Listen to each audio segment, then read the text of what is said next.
वारीने पावन होई अंतरीची माळी। नमस्कार, माझं नाव ईश्वरी बाळासाहेब चौधरी, मुक्काम पोस्ट मेनवली, तालुका वाई, जिल्हा सातारा।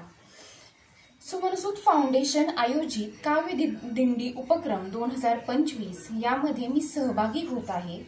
वारी पंढरीची वारी कवितेची मी माझी स्वलिखित कविता सादर करत आहे। कवितेची ही काव्यविना श्रिया सुनील सखिलकर, तालुका रोहा, जिल्हा रायगड यांच्याकडून घेऊन मी माझ्या कवितेला सुरुवात करते। माझ्या कवितेचे नाव सावळा विठू।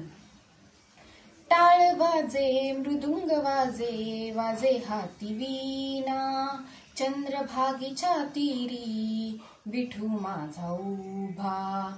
कटेवरी हात विठेवरी पाय, भाळी शोभे सावळ्याच्या चंदनाचा लेप।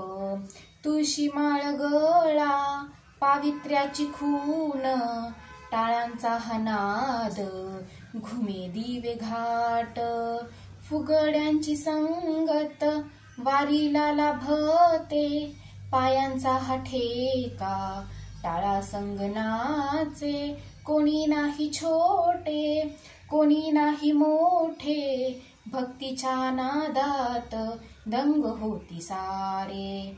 ऊन वारा पावसाची फिकीरही नाही, देवाच्या नामापुढे वेद नाही जाई।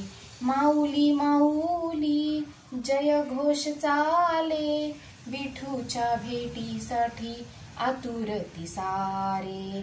धन्यवाद। ही कवितेची काव्यविना मी पुढे स्वरूपा चिंतामण कापसे, निफाड, जिल्हा नाशिक यांना सुपूर्द करते।